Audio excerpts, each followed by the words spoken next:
যাত্ৰা আৰু এই প্ৰাঞ্জল মণ্ডল নামৰ যি 21 বছৰীয়া যুৱক এগৰাকীয়ে সৰ্থেবাৰীৰ পৰা এইদৰেই মোৰ কেমেৰা সতীৰ্থ দেখুৱাব এইদৰে কেদাৰনাথ ধামলৈ যাবলৈ তেওঁলোকে চেষ্টা কৰিছে আৰু দেখা গৈছে যে মোৰ কেমেৰা সতীৰ্থ দেখুৱাব এক দুঃসাহসিক যাত্ৰা বুলি ক'ব লাগিব যেহেতু ভগৱানৰ প্ৰতি যদি অগাধ বিশ্বাস থাকে তেওঁ হয়তো এইদৰে যাব পাৰে আৰু যেহেতু কেদাৰনাথ বহু দূৰ হয় 17 কিলোমিটাৰ হয় ইয়াৰ পৰা আৰু যে সৰ্থেবাৰীৰ পৰা এই যাত্ৰা অব্যাহত ৰাখিছে আৰু তেখেতৰ পৰা মই কিছু কথা জানিবলৈ চেষ্টা কৰিম তুমি কেতিয়াৰ পৰা এই যাত্ৰা আৰম্ভ কৰিছিলা মই যাত্ৰা কৰিছোঁ শাওনৰ প্ৰথম সোমবাৰৰ পৰা আৰু মই যাত্ৰা কৰি আছোঁ বৰপেটা ডিষ্ট্ৰিক্ট হয় মোৰ গাঁও হ'ল গহিয়া বিচিমাৰি থানা হ'ল সৰ্থেবাৰী তাৰ পৰা মই যাত্ৰা কৰি আছোঁ 1717 কিলোমিটাৰ কেদাৰনাথ ধাম তাতে আজি হ'ল মোৰ 7 দিন আহা আৰু বা কিমান দিন লাগব ইথানে বাবাই জানে ইমান দুঃসাহসিক যাত্ৰা এটা কৰাৰ কাৰণে তুমি সাহস কেনেদৰে পাইছা সাহস এইটো মহাদেৱৰ কৃপা নহ'লে এইটো মোৰ সাহস একো নহয় যি কৰিছে এইগিলা চব মহাদেৱৰ কৃপা মহাদেৱে এইটো মোক ৰাস্তাত লৈ আহিছে আৰু এনেকুৱা কৰি আছে মৰম দি আছে মহাদেৱে আৰু পাব্লিকো কি ক'ম আৰু তোমাৰ অগাধ বিশ্বাস আছে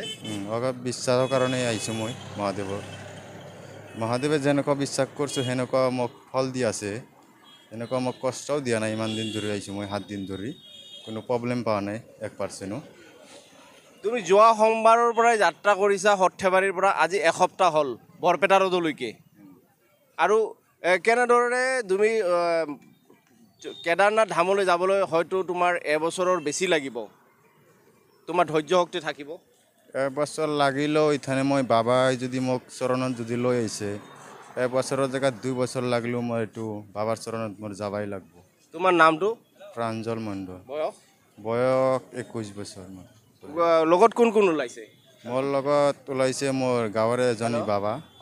তেওঁলোক মোৰ লগত ছাপোৰ্ট কৰোঁ যাই আছে হয় এইদৰে দেখা গৈছে তেওঁৰ লগত কিন্তু এজন বাবা যি আছে তেখেতৰ পৰা মই কিছু কথা জানিবলৈ চেষ্টা কৰিম কেনেদৰে এই এক দুৰ্বিহ যাত্ৰা যি বহু দূৰ কেদাৰনাথলৈ আপোনালোকে যাবলৈ মনস্থ কৰিছে সাহস কেনেদৰে পাইছে আমি সাহস পাইয়া ভগৱান ভক্তে ভালেই লাগছে আমি আশা কৰিছোঁ এই যাবৰ কাৰণে আমি আশা কৰিছোঁ কিমান দিনৰ ভিতৰত যাই পাব আজি মোটামুটি 1 বছৰ টাইম দিছোঁ এইদৰে যাব অঁ ৰাইজে সহযোগিতা কৰিছে সহযোগিতা কৰিছে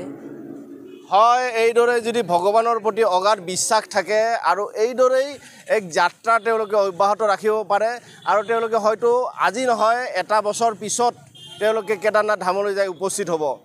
আৰু এইদৰে দেখা গৈছে যে 21 বছৰীয়া যুৱক এগৰাকী এইদৰেই এক যাত্ৰা আৰম্ভ কৰিছে সৰ্থেবাৰীৰ পৰা কেদাৰনাথ ধামলৈ এই প্ৰতিবেদন লৈ বৰপেটা ৰোডৰ পৰা অঞ্জন জ্যোতি নাথ NK TV